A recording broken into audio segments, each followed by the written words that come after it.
So good afternoon. Possibly know my name is Andy Mycock, Regional Politics at University of Huddersfield, and independent chair of the Democracy Commission, which has been convened by our Kirklees Council, which you have served over many years on service indeed.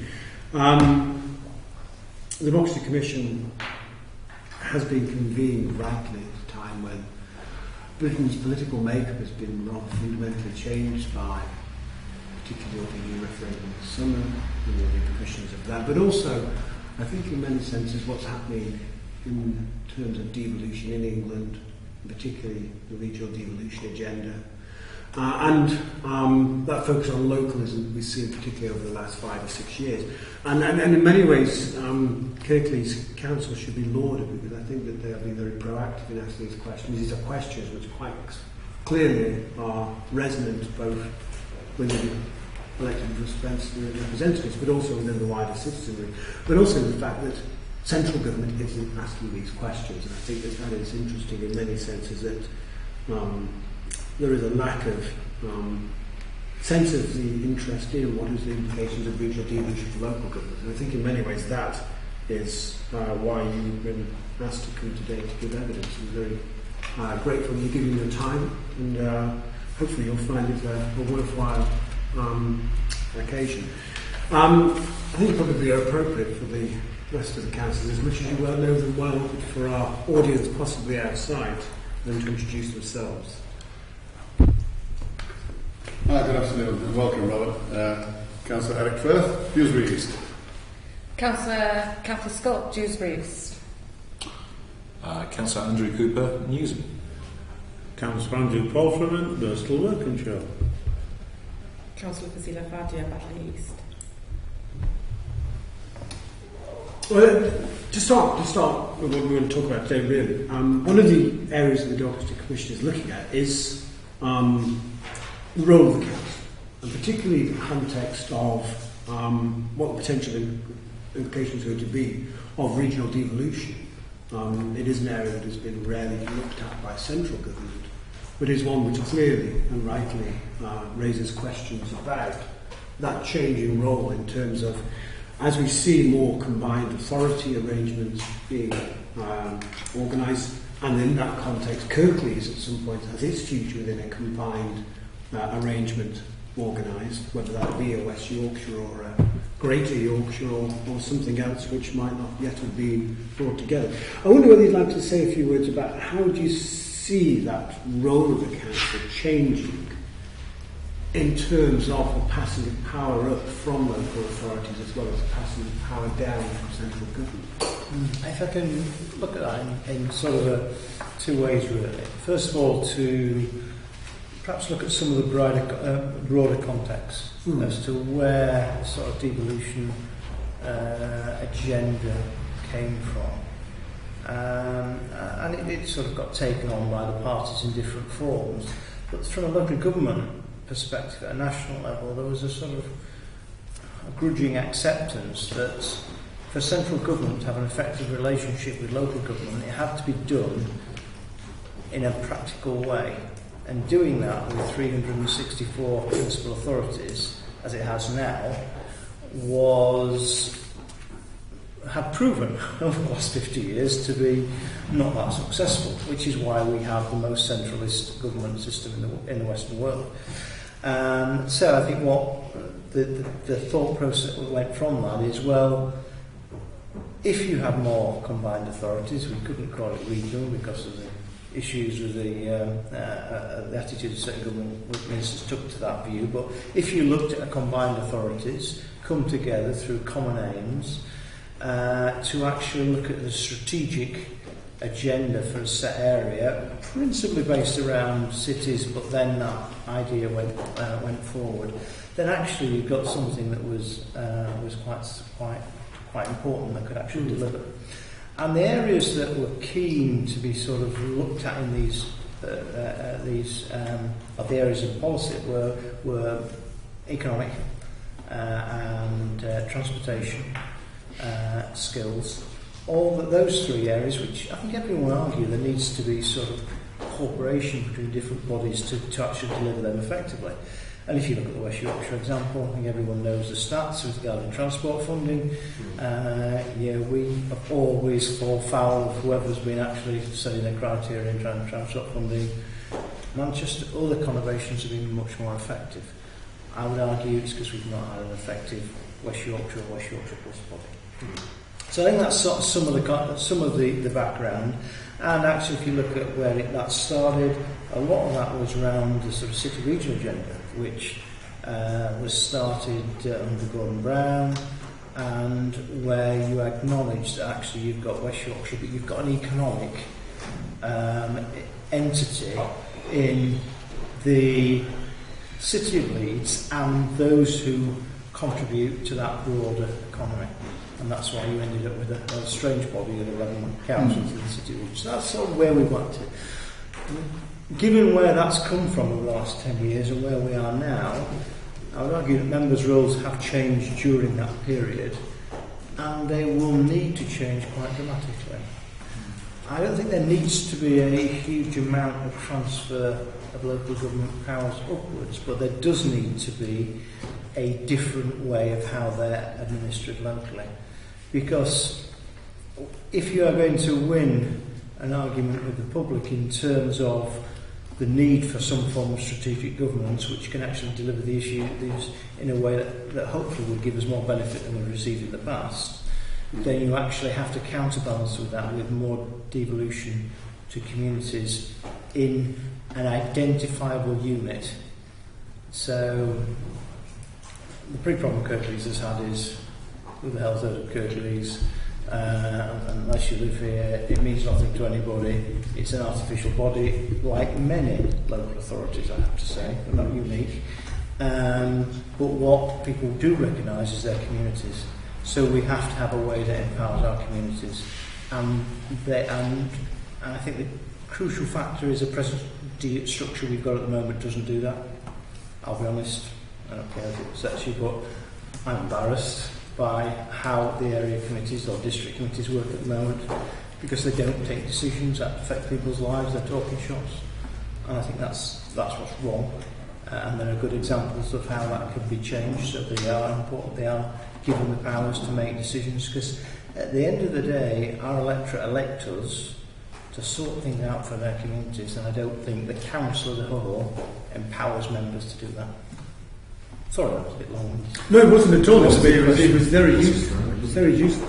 I think it's interesting because, you know, that dramatic change of role that you describe of councillors as one that we've heard from other evidence givers. There is a sense in which change is there. In what way does that change their role in terms of policy making, their contribution to policy making? If we're starting to see more strategic decisions taken at a combined level, do you think that will have an implication for their input into that policy making process? I think it requires members to do that in many ways at 3 levels.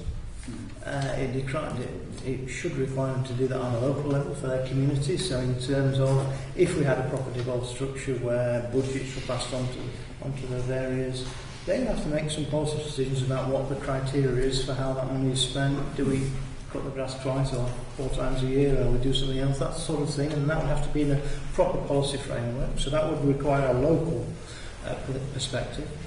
There will still be, even in a very devolved structure, there will still be those corporate services that would be provided at a Kirklees level, your strategic transport, your strategic highways, your adult services, your education support, environmental services, all those sort of things would be done.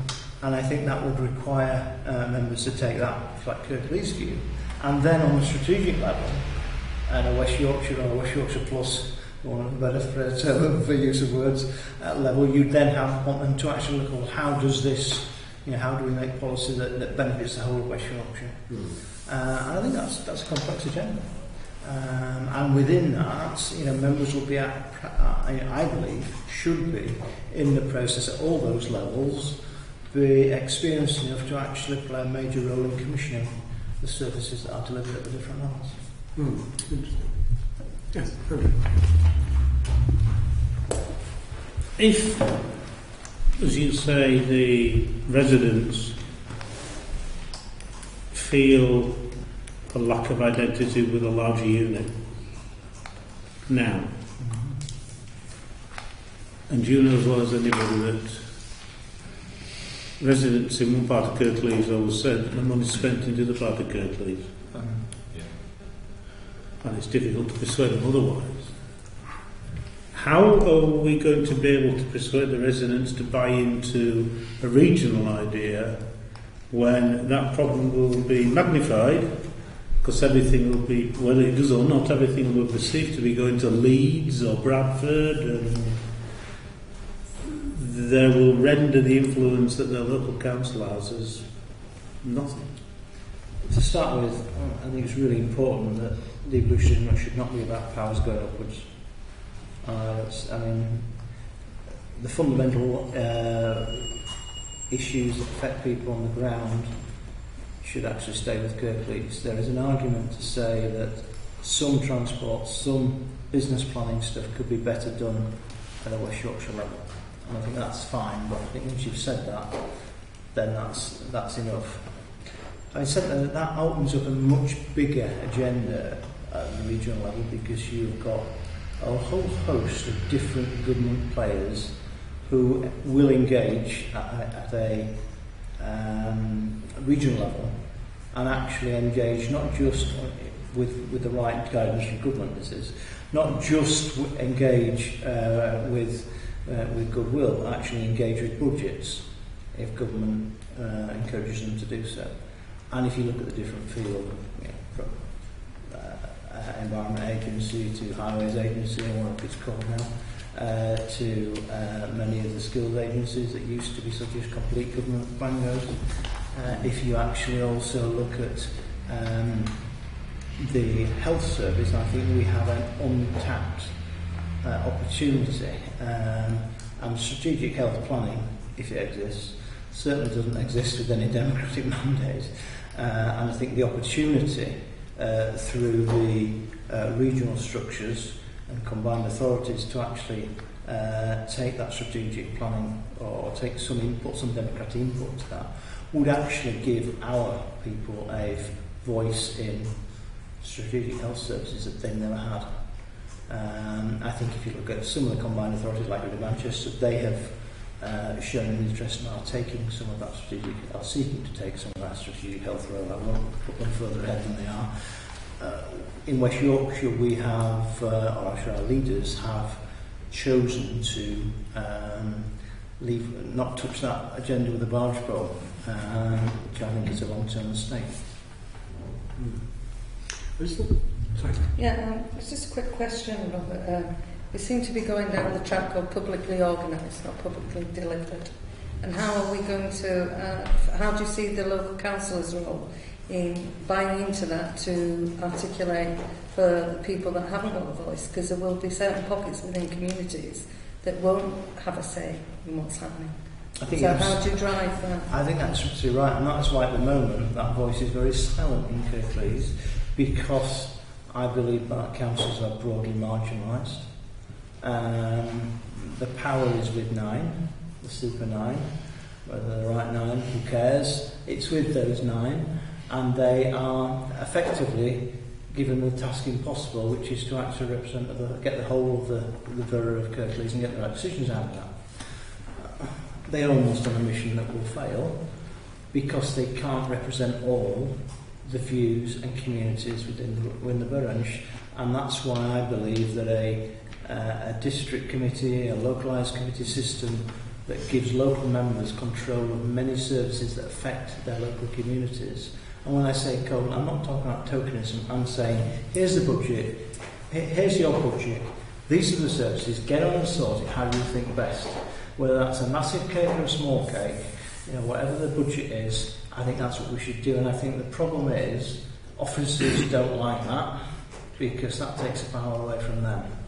And as long as I've been in Kirklees, all we have done is delegate more and more things back to officers. And that's over the last since 1987. There's not been a year we haven't in any administration. There's always been a very good reason for it. We're going to turn it around. We've seen we both seen lots of administrations of various hues over the last, over 20 years. I just wonder whether it's possible for Kirklees to effectively devolve power at all, and whether power will always be centralised, and whether that's an institutional problem. Much as we've tried area committees, district committees, all sorts of different functions, they've never really worked. And I just wonder whether it's just a sort of intrinsic problem of power, and that if we have a Kirklees cabinet, it will. I'd just be interested in your views on that. I understand your the cynical basis of what you say, that, and I think it's touched with a huge amount of realism. However, I am an idealist in many ways, and I do believe it can be done, and it has been done by others, and I think that's the crucial thing. A couple of experiences to share with you. I had a discussion with the former leader of Oldham Council, and what happened there is it was a Liberal Democrat, but I used to get on pretty well, and they came into power, and they were basically well and truly effectively strung up by the officers. They ran in an experienced administration, classic case, and by the end of their term, they'd been basically marginalised. The interesting thing is they recognised that. So they're 4 years out, and they came back with a very, very clear agenda about what they wanted to do and how they were not going to be stopped by the officers. And I think that's so. I think in terms of can that officer problem be solved? And yes, it can, but it requires clear, strong, decisive leadership. Is it an officer problem? No. Or is it a power problem? It's a power problem. Because actually, the officer the officer system will do that, but actually, you've got members who once they're at the centre don't want to give that power fibre.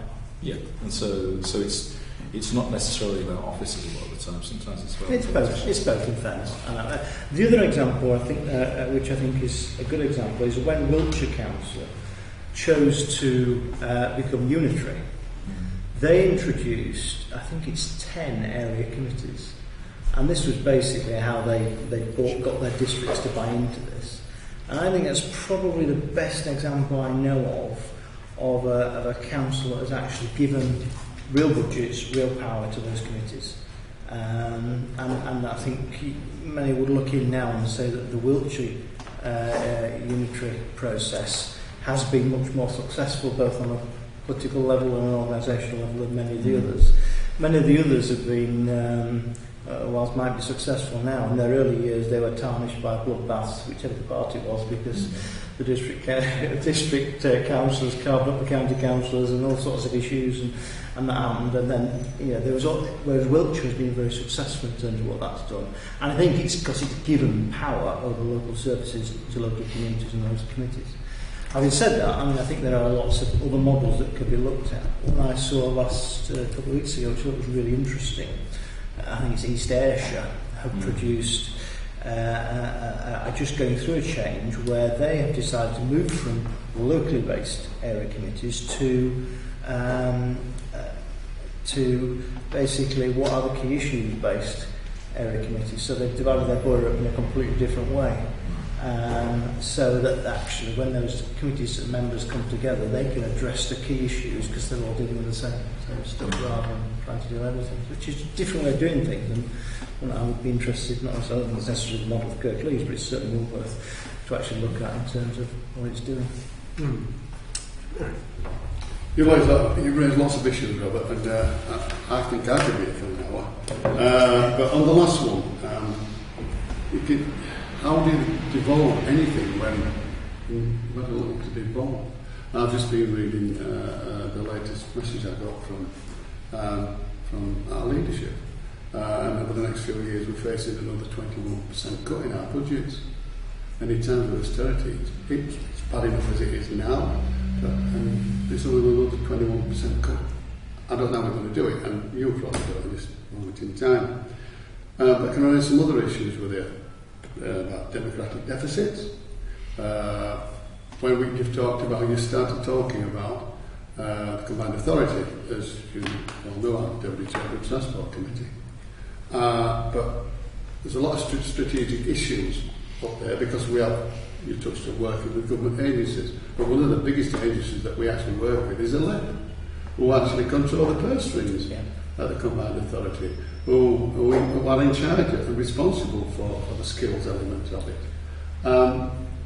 How can we collectively, and don't mean just Kirklees, and all the rest of the Combined Authority, have an input, or rest of the local authorities, have an input into, which is a small strategic committee there, that look at the bids, decide on the bids.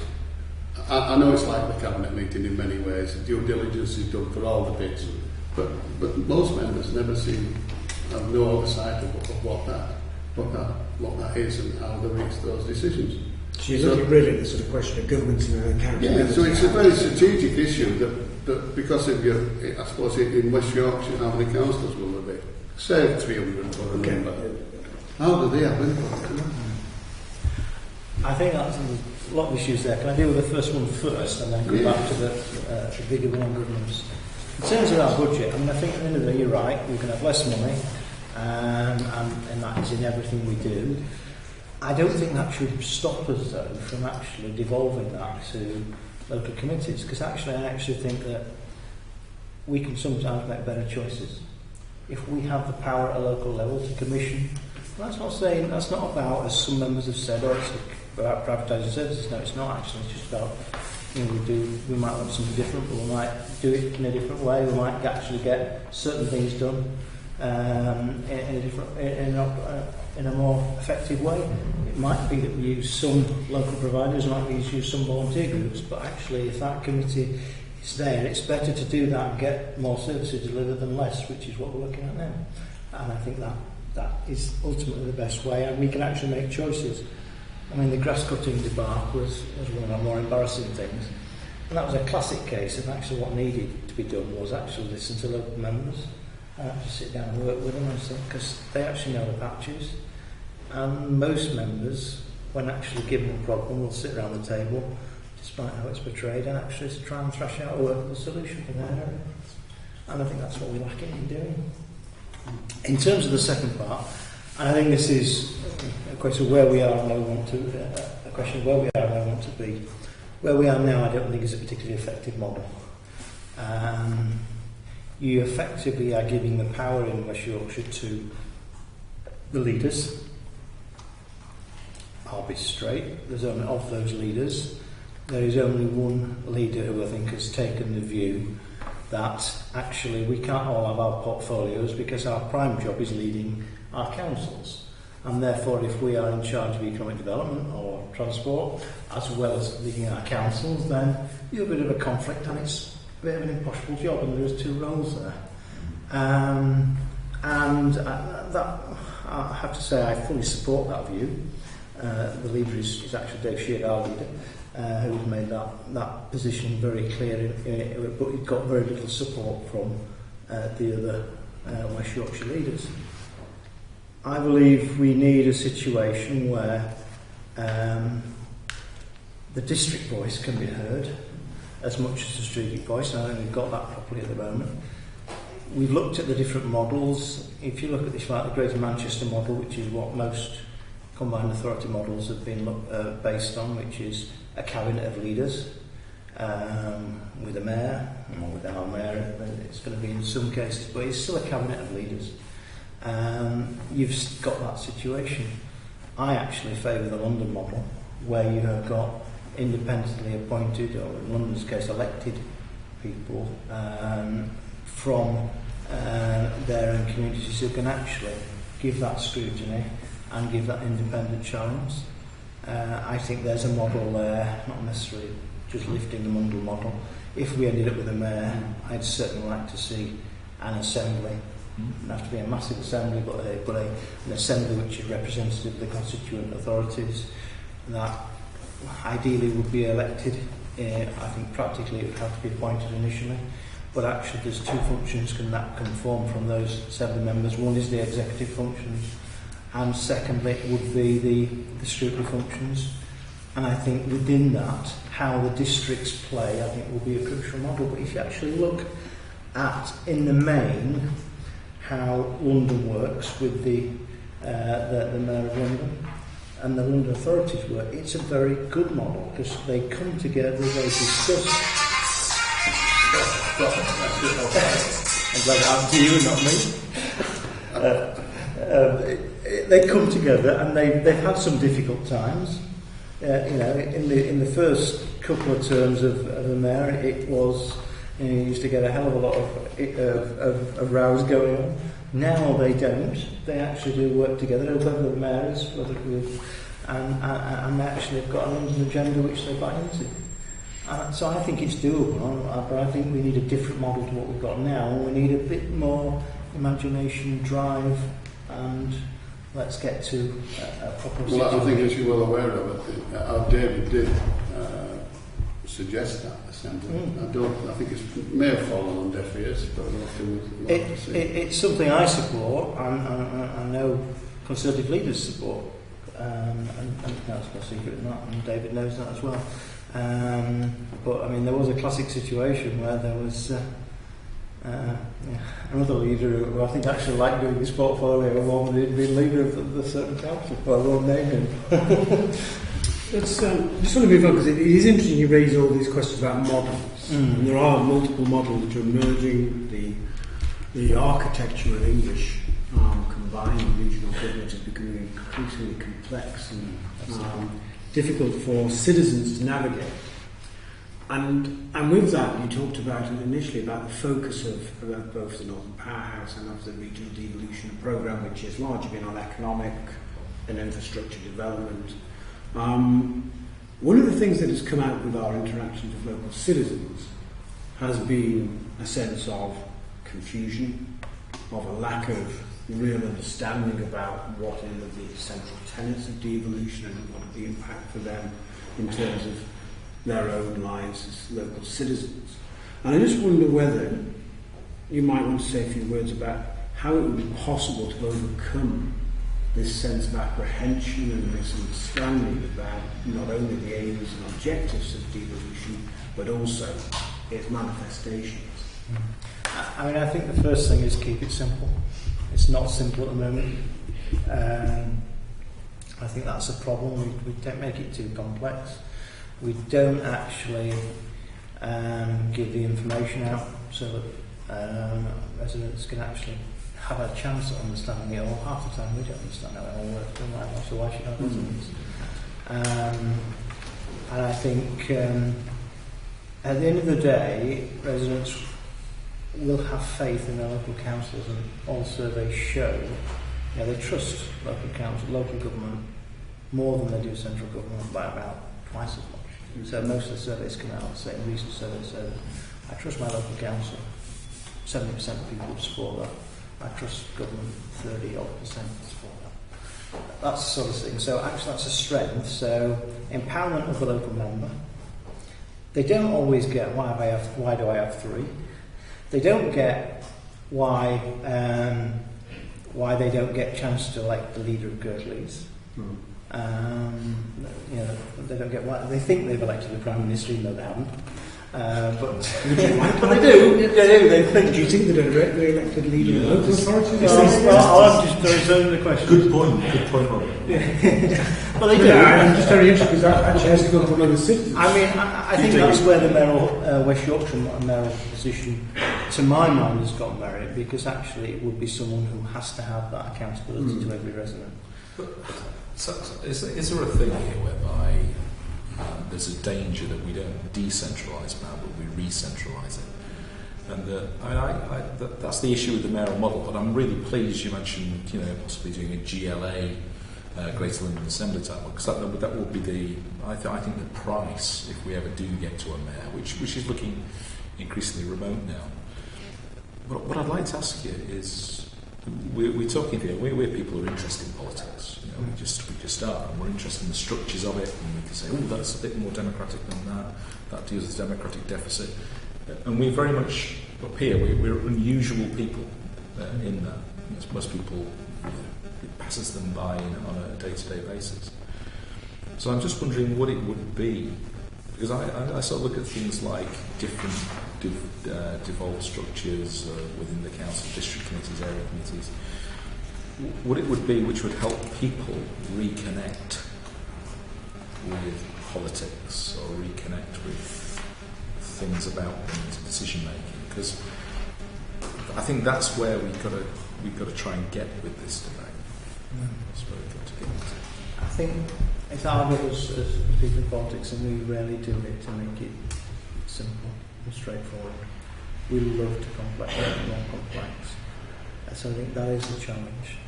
I think the second aspect is we have to ensure that people feel that they, through the systems we deliver on, that they actually feel as though they're listened to. How? Well, we take account and we show that we take account of their views. And one thing that everyone on the streets will agree on is that Kirklees Council does consultations and then does what it wanted to do in the first place. Everyone will say that back to you, no matter what the issue is, because that's reputation for you. And I think there's an issue for how we do that and the approach we take. Do you think that's a structural problem in the way consultations are engaged? I think it's endemic in the council. I don't think it's capable of changing it. This has been a major criticism of the regional devolution agenda as well, isn't it? Yeah. Consultations serve as a fait accompli.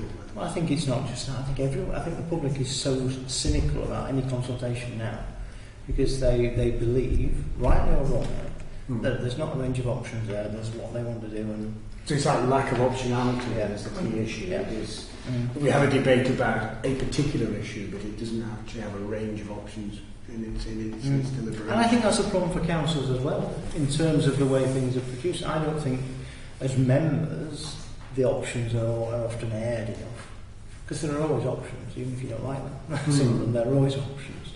And that was always one of my bugbears, and it's something I always say to other councils I'm visiting, is make sure you're getting all the options on the table. Because if you don't, you won't necessarily get the right answer.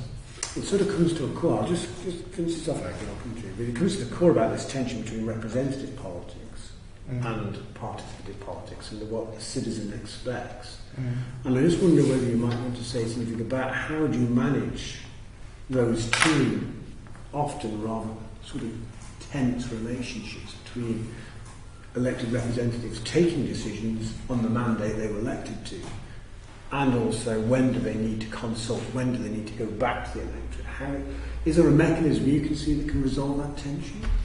Well, I think there's something for councillors which we don't always do that well, is that actually is that community leadership part, which isn't just about representing communities and actually representing views, but actually putting the options before those communities and saying, look, these are the options we're likely to face at an early stage, before anyone's made any big pronouncements. These are the options we want to before us. What do we want? I'll upset everybody now, but I'll go back to something that shaped my view of politics and my view of engagement, and that was the skills issue that we had a few years ago. And before anything had been into the sort of options had been put forward, I arranged a number with the chair of governors at the schools affected. I actually arranged public meetings for parents there, and we just put on the table the facts. I mean, the chair of governors at those schools was Labour Party members, so it was not a political thing. It was a straightforward, I had the information. He wanted to make sure the right thing was done for the schools, and we discussed it with parents. And parents were, soon picked up the options for their secondary education, and it was a case of do we want a 1,500 plus high school, or do we want, when we've got buildings in the community that have been high school, do we want to develop our own high school to serve our own community? And that's why parents were so very, very clear about the school options in that area. Issues. Because they'd had that discussion, not politically led, because it was a given that these are the options, and very much the community had made a decision as to where it wanted to go. And in a way, I was representing my community very much when I put my views forward on that.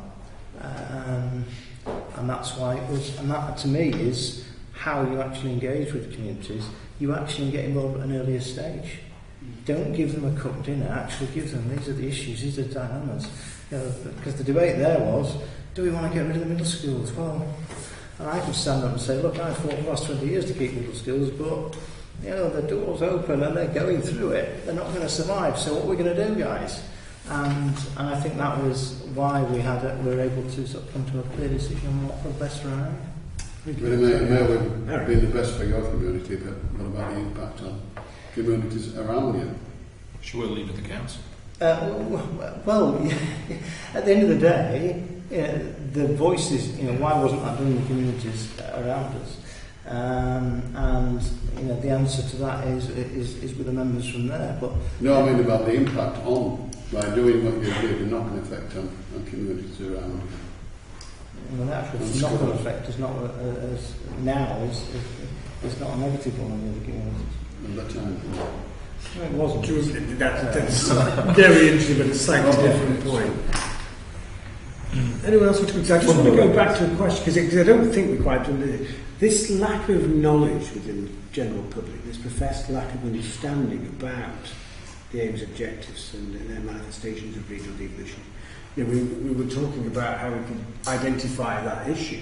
Do you have any ideas about how that can be resolved? How can both local decision makers and those in emerging regional and national bodies, how do they manage to keep the citizens up to date with what's happening? Particularly at the moment, where of course we've got this period of change, where we've had change in the composition of government. It doesn't seem quite as clear about what is the agenda. How does Kirklees Council manage to bring in its citizens and continue this sense of a bilateral conversation about it?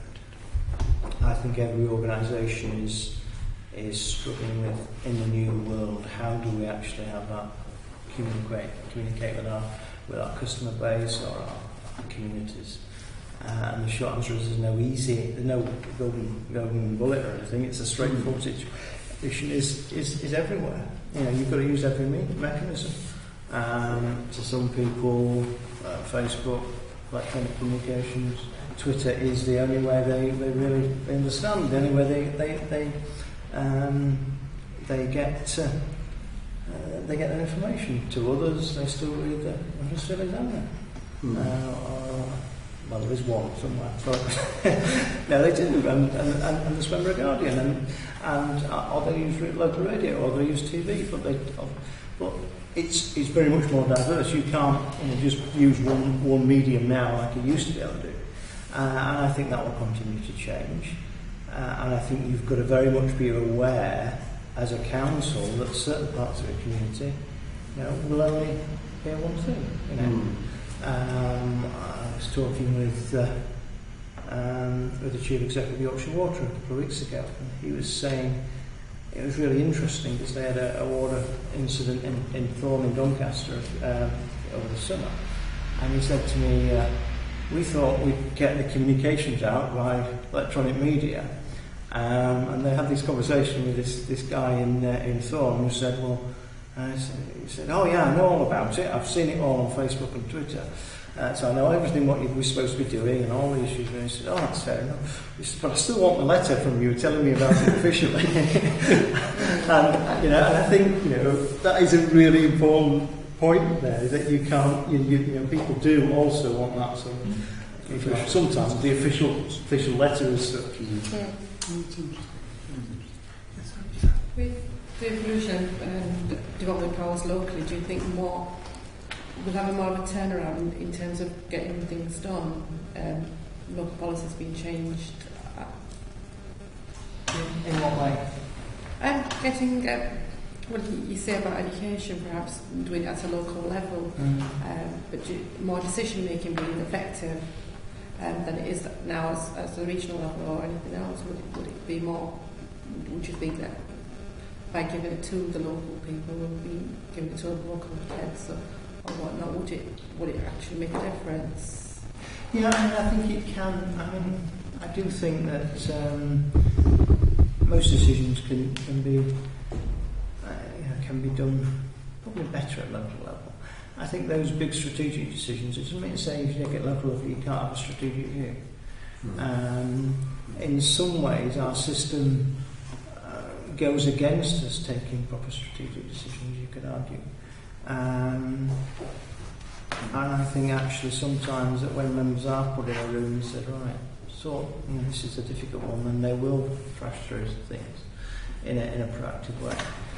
And I think if as members, communities can see that their member is battling for them as such, and is actually making sure that their voice is heard, even though it might not be the successful one, then I think there's a certain degree of acceptance of that. I think the danger is that where people or communities feel their voice is being deliberately ignored, then you have a problem, because those communities lose total faith in the institution. Is accountability be an issue as well then? Is what, sorry? What about accountability? Because obviously it's now being obviously it's been devolved down to local level, so the responsibility has come down. Does that mean that on a national level or a regional level, do you think do you think the bodies will not care as much, or the accountability wouldn't be there as much? Passing the book on. I know it's difficult. Do you know what I'm trying to say? Sorry. It's difficult, isn't it, in terms of how do you achieve that accountability at a high level? I mean, people would say that Kirklees isn't accountable because, unless they happen to be me, Liz, or Andrew, no one can elect from my ward can elect the leader of the council.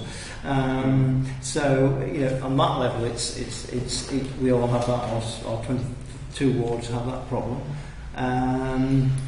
I think when you look at the West Yorkshire level, that's why I think a directly elected mayor, rather than a cabinet of leaders, is more accountable, because they have to be accountable to both the councils but also the whole community.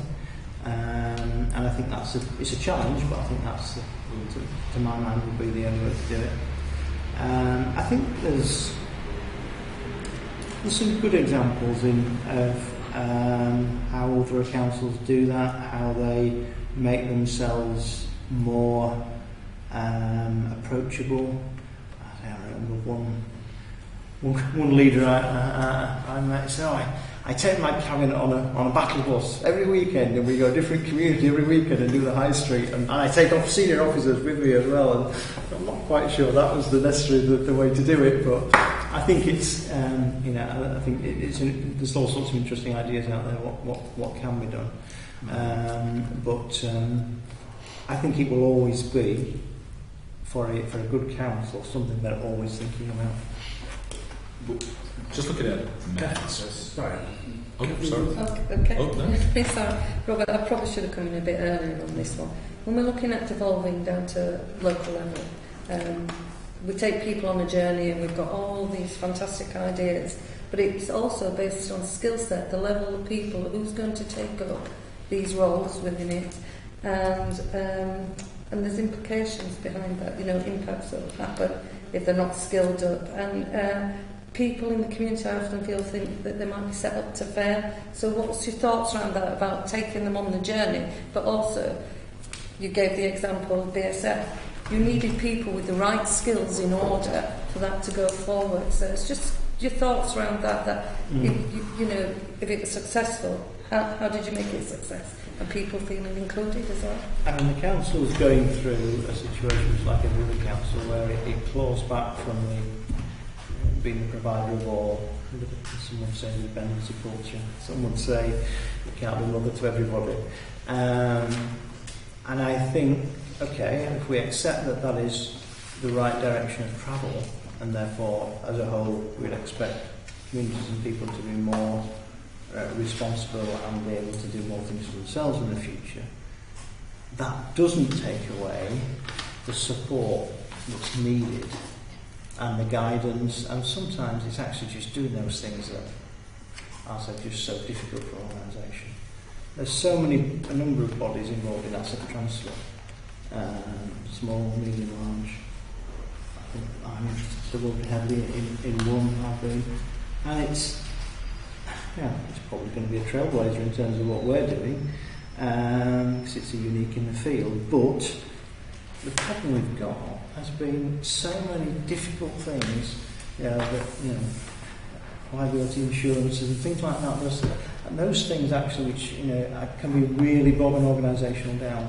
And I actually think where we can help is actually providing those skills, so that we support people through that, so they don't have to face that. Oh my God, I'm at a moment of how am I going to deal with X, Y, Z? This is too much. And I think that's what we need is a group of skilled people who understand and can actually just keep people on there. Because actually, when you do that, no matter what guise it is, it's really hard. It really is. And so many people walk away from it because we make it hard, because of the systems that are there, and because there's no one there just to cut through that. That's all. Given that referendums are the pinnacle of democratic of democracy,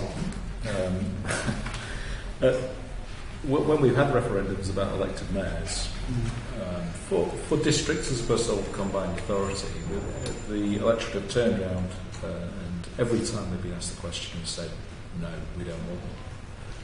Yet you're still an enthusiast for mayors at the combined authority level. What was the rationale for that? Because it sounds like we're imposing something on people. It sounds like something the government want as opposed to what people want. Let's deal with the facts. There hasn't been any mayor referenda in Kirklees or in West Yorkshire for a regional mayor. There has been four referenda for Kirklees-wide Kirklees or district council-wide mayors. And those were pretty conclusive results. I fundamentally think that is a different question. Well, what was the question? The other question's not being put. Yeah, I do. That whether you have a regional mayor is a different question, and I think it will be helpful to have that public debate about the benefits and the downsides of the two systems. Why do you think people didn't want a Kirklees mayor? Well, I think you're talking about 2003. Yeah. I think it's a long time ago, and I think it was just seen as another layer of bureaucracy. And there wasn't a debate. Or a Leeds mayor, or a Bradford mayor. There was no debate there either. Everyone agreed, and all the politicians agreed, so there's no debate about it. And I actually fundamentally do believe in referenda has been a way that communities can be engaged in real decision making. But actually that requires a completely different type of politics. And the response from politicians needs to be different. The last referendum we had nationally is, I think, is a classic example of that. At the end of the day, irrespective of the result, I would argue that the role of government, when a referendum is set, is to implement the decision, not to campaign on either side. Because that is going to cause an issue. If you believe in a referendum, then you step aside from that decision-making process and you give that to the public. My personal view would be if the present government had done that, then I think the result would have been different. I'm just wondering if that goes back to that tension between representative parties and politics, because it does seem that it seems rather ad hoc what elected representatives, to be their councillors or members of parliament, are representative, and then those bits which are then passed back to the public to decide on. And what we see in other countries is that tends to produce an outcome that people politically disengage, because they become very confused about these two models working in tandem without any clear ruling on them. Yeah. And I wonder when you sort of wind, and I'll bring you the gentleman, I just sort of think at this point, what are the wider electoral considerations if there is a West Yorkshire mayor or some kind of Yorkshire mayor? We then have local authority elections, we then have MP elections, we have Westminster elections, and then potentially at some point referenda on various.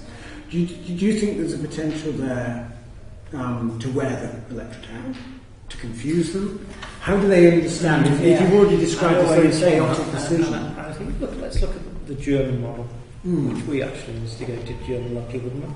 But they are very comfortable with their levels of councils and levels of authority, regional, local, and like I say, looking in from the outside, it seems to have worked pretty well. They're symmetrical, though, aren't they? They are devolved in a very equal way. Yeah, exactly. And it's, we set it up, we organise it properly. We don't seem to we don't seem to be able to do it for ourselves. So I think that's, it can be done, but how do... European Convention on Human Rights.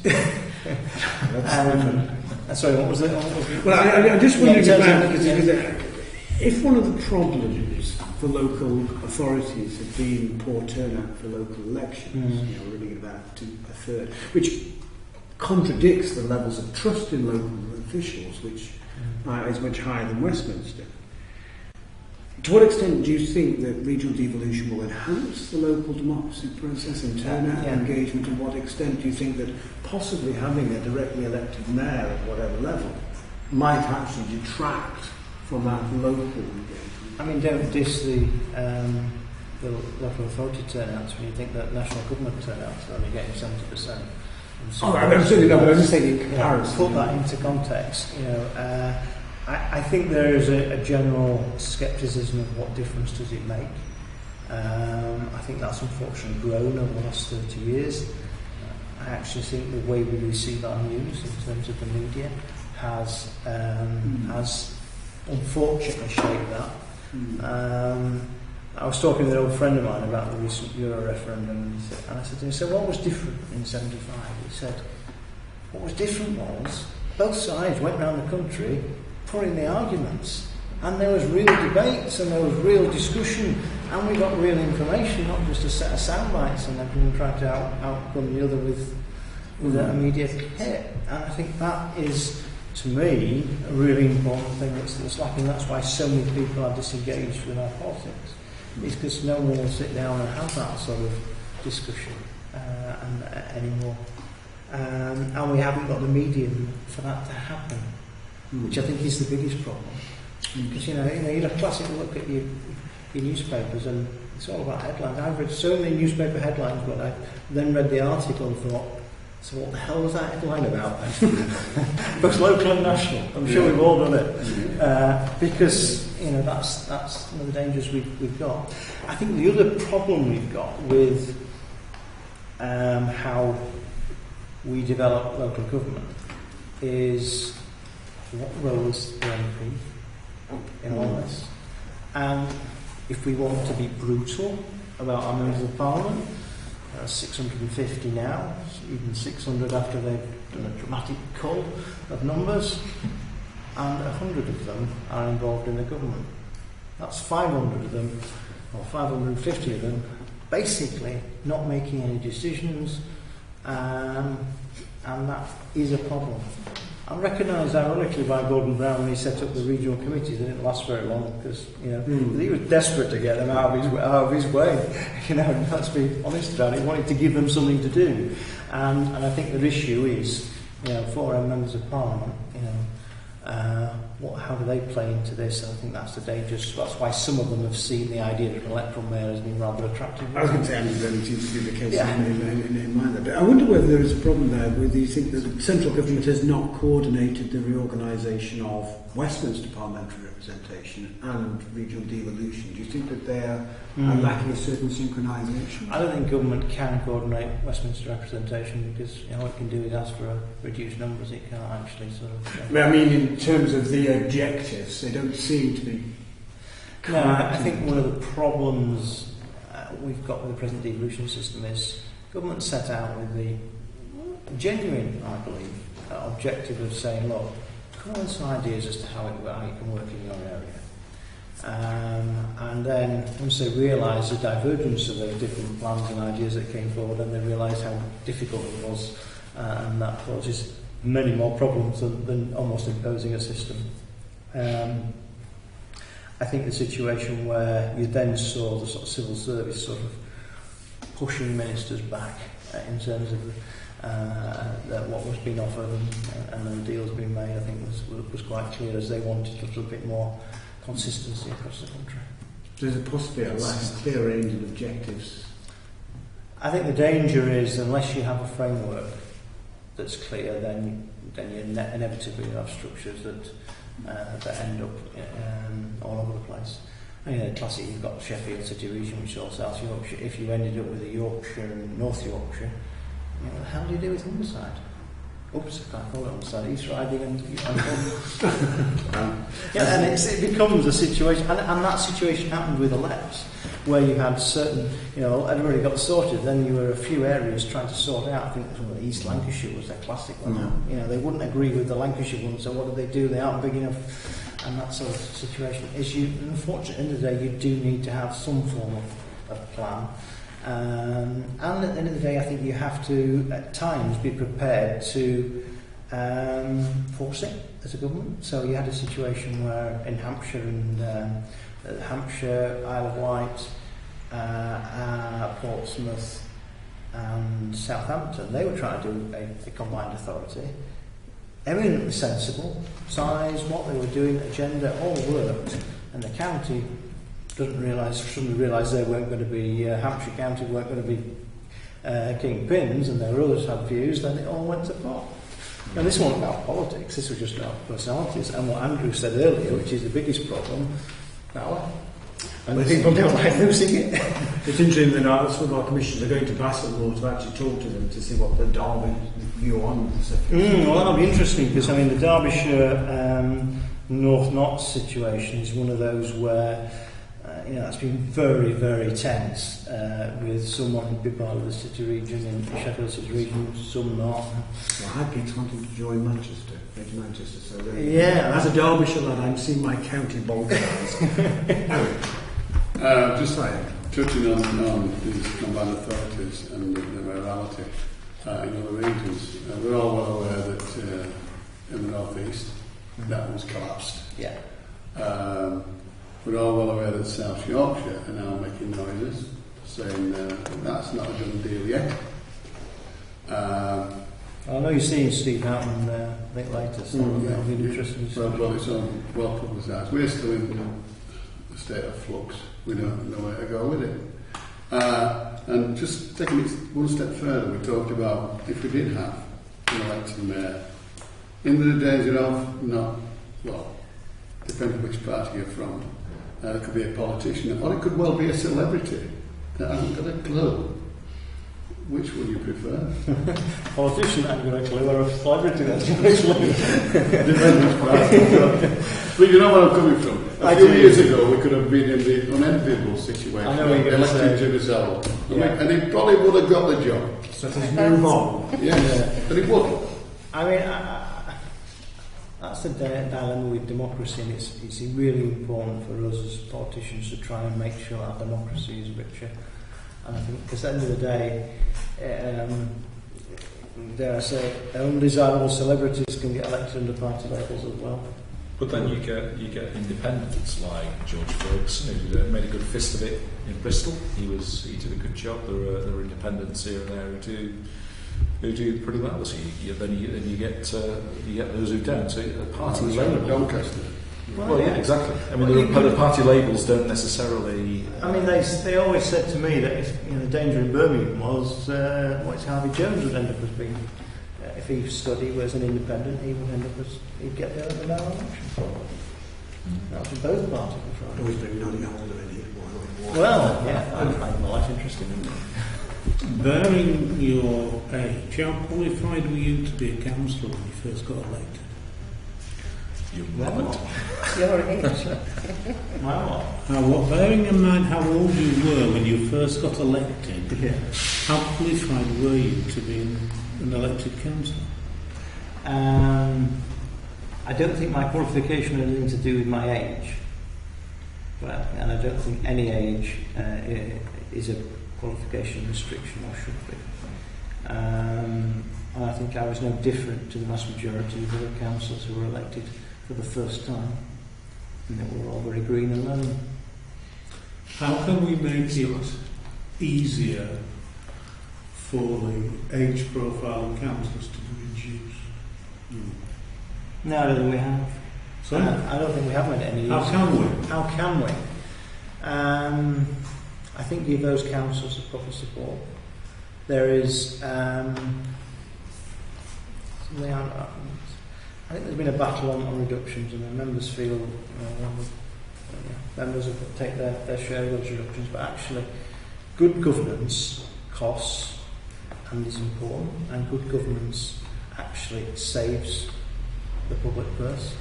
And I think that point has been lost by all this drive on efficiencies. And actually, the cost of governance, I'm not saying you can't change it, make it more effective. Of course you can. But supporting members to do their roles is a really important function. Just going to the question Andrew asked, there was I read the evidence from University of Huddersfield, from some of the students who interviewed there, and it was quite interesting. There was a very low level of awareness among students about the role of councillors, what councillors did. They knew far more about MPs and what MPs were about, but the idea of a student becoming a councillor and getting involved in it probably doesn't sort of feature for many of them. So I think there's probably a role there for. I've got two former students on. Yeah, that's good. But I don't think there does seem to be a gap. I think what you get into here is very interesting. Is there does seem to be a gap in the way in which the conveyor belt produces new councillors, both in terms of their education in society about what councillors do, what is the role of local government, but also in then looking at them and their own personal qualities and thinking, well, what can I bring to the local authority? I wonder whether you'd like to say a few words on how we could focus on addressing those. I would hope the council would, across the parties, take on the Be a Councillor campaign and do some work with the LGA on that campaign. Because actually it's a cross-party thing, all the groups sign up to it. It's a situation where it's about getting people across the ages, across the communities interested in not just politics but in local government as a whole. And I think this basically, I did a bit of work with them in Rotherham actually last year, and one of the sessions we did was just basically, it was an open advert, people came and responded to it, and we did one of the sessions where there was an LGA guy who talked about this about government, and about a 2-hour session going through the different things, and we sort of engaged with this is what being a councillor is about. And there was representatives from 3 major parties all doing that, and it was, I thought, very effective. Not had much feedback as to how many people, but I know they did get some people go through the system. And I think we need to do that. Because actually no one knows what a councillor does in the main. I've seen people explain about supposedly trying to persuade people to be councillors, and I say, it's really hard work, and people ring you all the time, and it's really hard and difficult. And you think, why the heck would I want to do that? So, one of the things I do is I do a presentation called The Joy of Being a Councillor, which is part of the famous Joy Off series. But the general idea is to get people into the idea of seeing it as a positive thing that they can actually do and get involved in. So I think we need to, instead of like going, it's really hard, I think we ought to be sort of explaining how you can really achieve it. Right, actually. I just think actually it's about how we get it across. And actually there's so many positives, you can say people we'll end up getting the wrong people to stand as well. I mean, one of the things that's really sort of I've seen over the last, nearly 30 years now, but I've seen young people come along, get elected of all parties, and then disappear. When I was first elected, I was the youngest councillor by a long way. When I lost my seat 8 years ago, I was the youngest councillor by a long way. When I came back 5 years later, I think I was still the youngest councillor. But I was certainly in the top 5 youngest councillors. If you were to do a straw poll now, I certainly think I'm second youngest, probably. Maybe, I'm not sure about Andrew. But if you actually do it, I still think there won't be more than teens younger than me now. So when you talk about young people particularly, in what ways can you counter that? Do you think it's a question of engagement, therefore you need to maybe lower the voting age to 16 for local I think that's the issue. I think the issue is One, it's seen as a stuffy old person's role.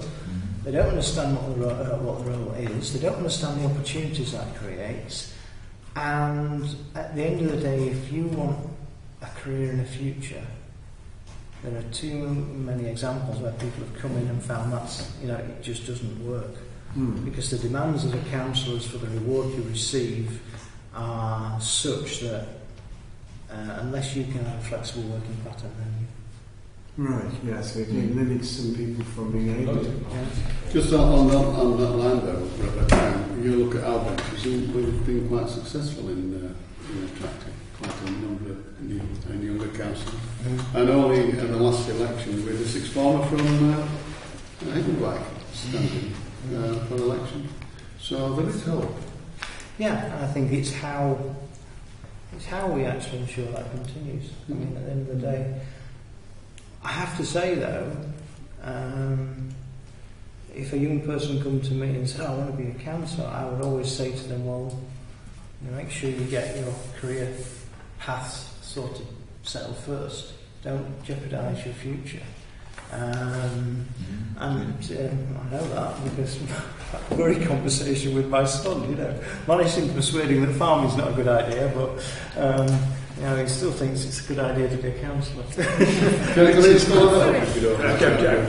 Employers should actually be encouraged to welcome possible councillors on the staff and not put any impediments in the way. I think that's an interesting point, and that the idea that someone who was a councillor could actually develop themselves and then bring so much to their employment, as long as it was in the right way, I think is something we need to we should promote. If you look at London though, as an example, they get a lot more young councillors across all parties. Yeah, and I'm not sure I know why, but it's true. And it seems like their councils work mainly all in the evening, and that they are geared more towards that. And I don't know why we can't follow that model. I think if we're going to be in a situation in the future where with less councils, with more devolving to local committees, then that should be an opportunity. They tend also to be to university towns, and that is one thing that comes back to the report, that there is a need to engage towns, and they are a little bit more substantial. Manchester councils are all only small councils. They are. Collectively big, but... Yeah, exactly. Yeah. They are. And I think that also gives it... And the centre of Greater Manchester has always been, they're all of a similar size as well, and I think that when you're actually formulating the sort of combined authority issues, having a model which is basically the same size councils like Manchester, broadly like Liverpool was, makes life a lot easier. Once you get into the two-tier again, one-tier and unitaries, you get a problem. But once you get authorities like West Yorkshire, where you've got and Birmingham, classic, it was all the same stuff that we'd argued about years ago. Well, Birmingham, well, I don't care who is it, it's not Birmingham who's leading it, and this has come from not Martin. I'm sure you're in Manchester, things aren't quite as swimming as... No, I know they are, but you can see there's some of the... There is something there. And can I ask you a question as a party leader, former leader, the council? Just be interested in your view on it. There's about a question we've been asking folks, and we get some fairly interesting views back on it, which is the 4-year of the elections. Versus one election every 4 years versus the system we have at the moment in terms of governance, in terms of valuing elections or whatever. How would you make? Strongly in favour of an all-out election. Okay. When I became council leader, Rob Vincent said to me, if you don't get everything sorted by the middle of August, then we won't get anything done this year. That was my first year. What are you talking about? Unfortunately, he was absolutely right. And if you look at the way the system goes, you get administration elected in May. It doesn't take its role until the beginning of June. You've then effectively got a maximum 10-week, well, probably 8 to 10 week period Then everyone's on holiday. If it's not members, it's officers. And then you get into September and everyone starts talking budgets. So you don't actually do anything from your political agenda, then you've got that short window to do it. Once you get the budget approved in February, it's back on the elections again. So actually work it out, you lose a minimum of a calendar year in every year, 4-year cycle.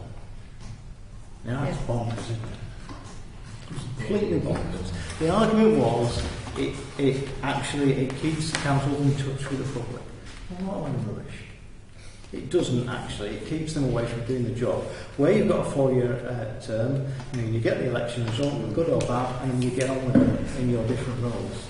And if you're in opposition, you work out your platform for the next 4 years. If you're in administration, you get on and do your things that you need to get done. We've achieved more in this council as a hung council than I think many others have. And I think that's been down to two things. I think the drive of various leaders, but also I think it's been about the sort of Kirklees way of doing things, is that some things are bigger that we've just got to get on with. And I think that's something that... It's a very pragmatic approach. Yeah, I just think there's something we've had in there, and it's been stronger and weaker over the years between administrations leads, but I think I always remember when Lib Dents were in control, and we had a horrendous... It was a horrendous council meeting with the administration, but it was a hell of a council meeting. And then the four leaders, and I think Andrew, you were probably there, we sat down, no matter how difficult it was, and we thrashed out, there were some really difficult issues that needed sorted as leaders. And we all put, even Kath, who would struggle with it, sat down and sorted the things out that needed to be done. Was that when the whole administration resigned? No, it was before that. It was a build-up to that. Something to do with bulky waste and things like that. Just sort of move that on again, sort of think about local elections. We sort of said, local elections, the turnouts are, respectable but not great, is probably the polite way of putting it. As are turnouts, the mayoral elections, which haven't topped 50% yet in the UK in any election. And so there does seem to be there are barriers here for local stroke regional elections that we don't see quite as clearly as a national. I wonder if you might say a few words on what those barriers you think they are. Why do... I think a certain number of people think local elections don't matter. We've all every party will have encountered them. I'll vote for you in the general election, but I'm not going to the local election. And I think it's not seen as local, aren't seen as relevant. How many times have I had the phrase, well, all you ever do is empty the bins and occasionally sweep the streets? That's all the council does, so what does it matter?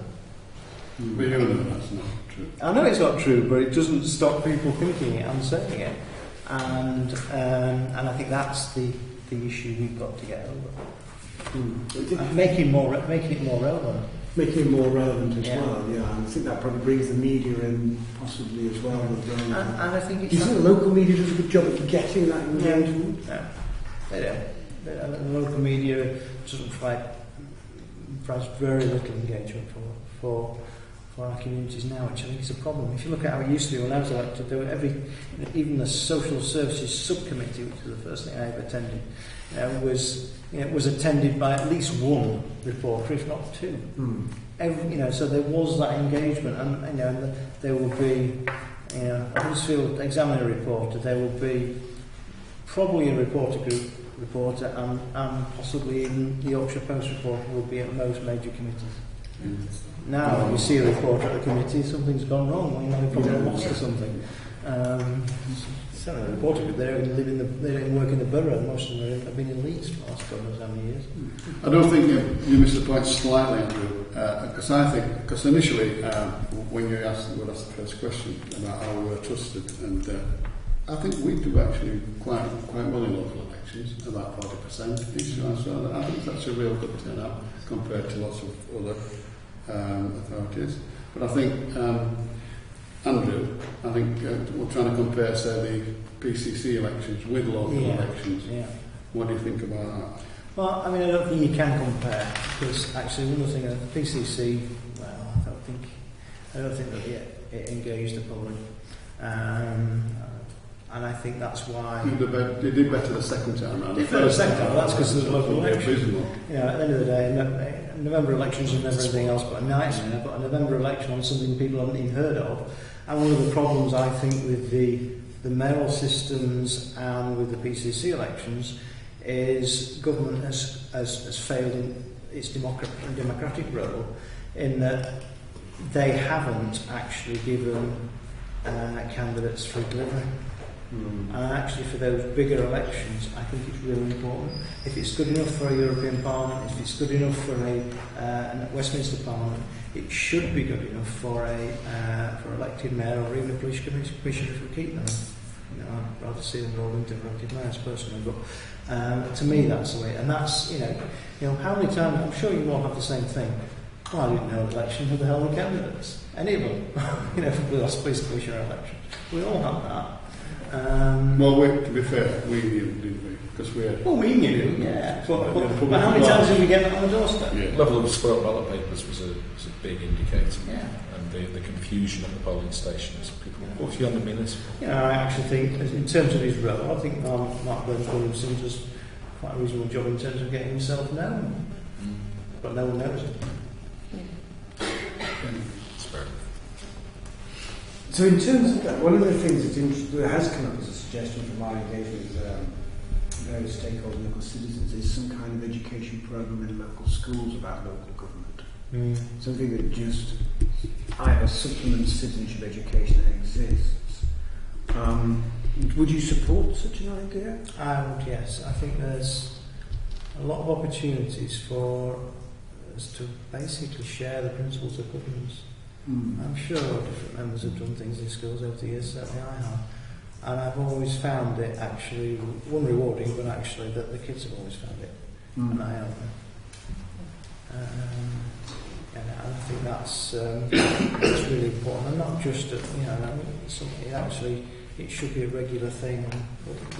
It seems to be slipped from school agendas.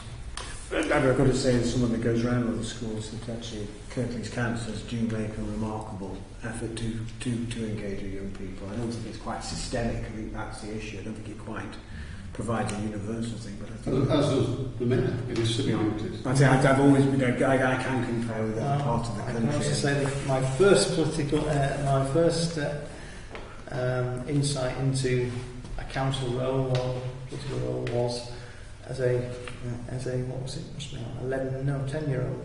When the mayor, happens to be the headmaster, the head teacher at the time, actually brought all his regalia and whilst the mayor was February, brought all his stuff in and showed his kids, including me. And that still happens. Yeah, and it still happens. But it is powerful. I still remember that. How many years? 40 years on today. One last question from me, and then I think we're getting very close. You've been very kind to give so much time. And it is a thorny question which we've sort of raised and then moved on, which is about identity, about civic identity in this physical space which is Kirklees. In our public engagement, it's come up from various different groups that there is an issue about Kirklees as a civic identity, so really defines a sense of citizenship. And I suppose the two questions are, one is how problematic do you think that is? Do you think it is a problem that the local people don't seem to have this very emotional connection with Kirklees as a council? And two, to what extent could it be addressed if it is a problem? I think that's a really interesting one because I actually think it still is a problem. People used to think that the previous thing it would just go away. If you look at my area, for example, why would you go to Huddersfield? Well, first of all, it's 2 bus journeys. Apart from paying your council tax, which you do electronically, why would you go to Huddersfield? We've got, we're in the dead central of West Yorkshire. We've got every town possible you could go to some. So there isn't that natural affinity in certain parts. I think an example, why would someone from Hammersmith go to Dewsbury? It's to be that, educated. it's that sort of thing, isn't it? So don't fight it, will be my view. Kirklees can provide that strategic level. The skill, if we could pull it off, would be a local committee system or whatever you want to call it, mini council system, whatever you want to call it, that actually gave people that affinity. And I think that is the challenge. And can that be pulled off? Quite could be done. Could be done. It takes a lot of political drive to do that. Yeah, sorry. Can I come into that? We've taken evidence from lots of normal people. I'm not saying you're not and I won't say ordinary because they're not ordinary. They came to see. And it was quite clear from the older element, if you like, that there were no attachment to Kirklees. But the younger ones said they belonged to Kirklees. Yeah. You know, so it was quite a marked difference. You know, we all know it's the manufacturing authority, but yet the younger ones, under 40s, I presume it. But they were quite younger than people that actually said that quite emphatically. That no, I'm not Kirklees.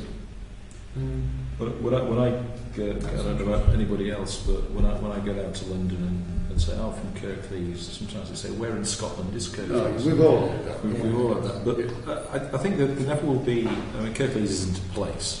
No. And the thing that people want is a sense of place. They want a sense of belonging. Kirklees is an institution and a place where Robin Hood is reputedly buried, which isn't in Kirklees. It's in Culver. So that it is nothing. It isn't anything. It's a name.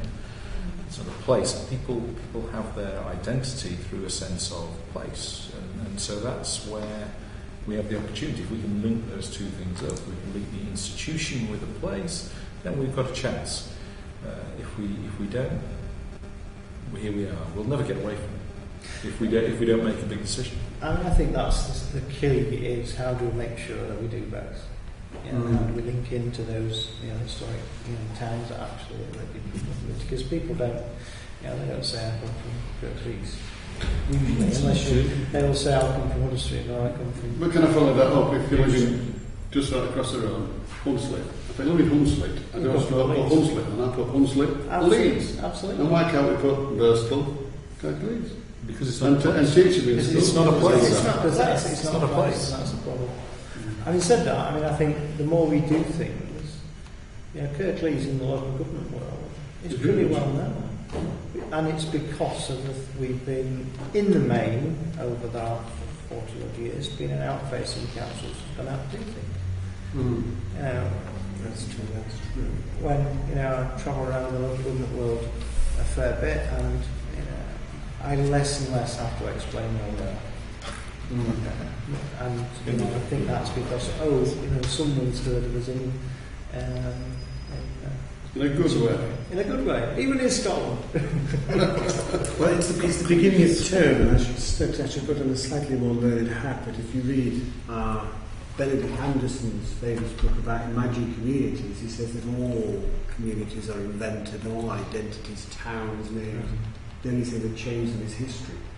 Yeah. History will change the way in which people feel about Kirklees as it becomes something which is more real. And I think that what you're alluding to, Eric, we are seeing already that the current generation of young people don't have those reference points of 1974. Because of it, we have an opportunity in the local plan that if we build a place big enough, we could call it Kirklees. Or a place small enough. Yeah, small enough. We could call the place Kirklees. Then it could have a place. It'll be somewhere in near Burstall. Well, I think it's interesting. I think the idea that is this going to be some community in the sky? Just don't call it a new town. Well, look, have we got any more questions? I'm realising that time is coming to a close, and you've been very generous giving us an hour and a half. Many of our previous evidence givers have got away with an hour, so you've been very generous with your time. And also that's allowed us to cover an enormous amount of distance, and particularly drawing your expertise in various areas. It's been very helpful. So first and foremost, on behalf of all the Commission, I'd like to say thank you very much for your time today, and your openness and your enthusiasm for it. We carry on now for the next month, holding various evidence gathering activities. We've already, as you know, done a public engagement We will then sit down and try in some ways coalesce these various weighty thoughts into something which is digestible and manageable. And then we'll be returning to all our evidence givers, and that includes yourself. And I think we're very keen to make sure this is a bilateral conversation. One of the problems, as you already say, consultations is they tend to sort of consult and then go away and not really have a sort of... And we want your feedback, if possible, on what our conclusions are.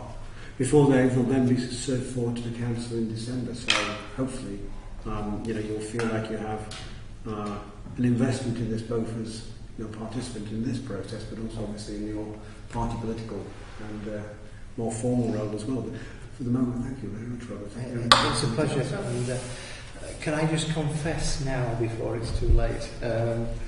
I did reference the fact that when I was speaking at the APSI conference last week, that this was, that Kirklees was doing this, and there was a lot of interest from other councils, including the Chief Executive Online and local government. So, interesting. All right. All that. So if you do get any strange people that you're not expecting contacting the Commission through the website, then probably down to me.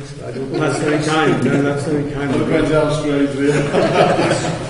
Well, yes. No, but we are getting those inquiries. It's rewarding to notice that people are, as you say, the reputation is very strong. Yeah, I think